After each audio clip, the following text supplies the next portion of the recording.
Sinem'in mutfağına hoş geldiniz. Bugün sizlerle karpuz kabuğu reçeli tarifini paylaşmak istiyorum. Dışı çıtır çıtır, içi yumuşacık, nefis bir lezzet oluyor. Kireç kaymağı yerine karbonatlı suda bekleterek hazırlıyorum. Tarifimiz için bu şekilde kalın kabuklu karpuzlardan tercih edin. Kalın kabuklu karpuzun reçeli daha güzel oluyor. Dış yeşil kısmını kesip çıkartıyorum kabukların. Beyaz kısmını kullanacağız. Yeşil kısımları kesip alıyorum.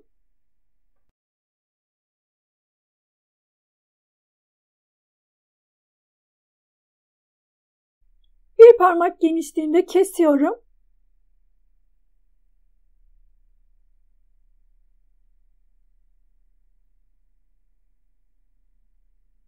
Kasenin içerisine biraz su aldım. Bir tatlı kaşığı tepeli karbonat ekliyorum. Karbonat eriyene kadar karıştırıyorum. Kireç kaymağı yerine karbonatlı su kullanıyoruz. Karpuz kabuklarını karbonatlı suda bekleteceğim. Karbonatlı suyu karpuz kabuklarının üzerine alıyorum. Üzerini biraz geçecek kadar su ekledim. Karıştırıp kapağını kapatıp bir gece buzdolabında bekletiyorum. Ertesi günü karpuz kabuklarını süzdüm. Birkaç su güzelce yıkadım. Üzerine temiz su alıyorum.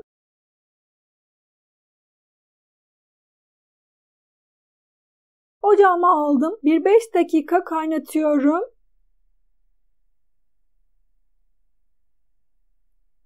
5 dakika kaynadıktan sonra suyun içerisinden çıkartıyorum.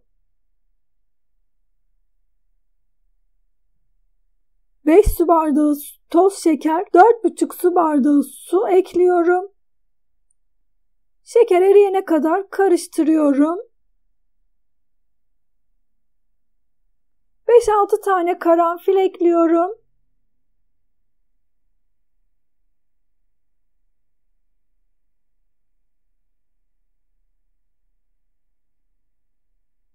Ocağıma aldım.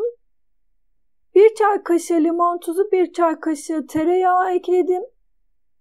Tereyağı eklememin sebebi reçelimiz kaynarken köpük köpük olup taşmaması için.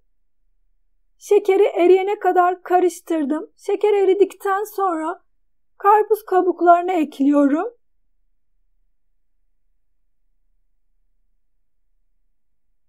Ocağımın altı şu anda açık. Kaynamaya başladıktan sonra ocağımın altını kıstım. Kısık ateşte tam 50 dakika kaynatıyorum ama kaynaması durmasın. Kaynaması duruyorsa orta ateşe alabilirsiniz. 50 dakika boyunca kaynadı. 50 dakikanın sonunda yarım limon suyu ekledim. Limon suyunu ekledikten sonra da 10 dakika kaynattım.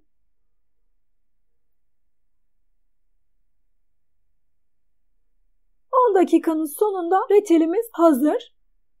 Tencerede soğumaya bırakıyorum. Eğer isterseniz sıcak sıcak kavanozlara doldurup kapağını sıkıca kapatıp ters çevirip vakumlatarak uzun süre saklayabilirsiniz serin bir yerde.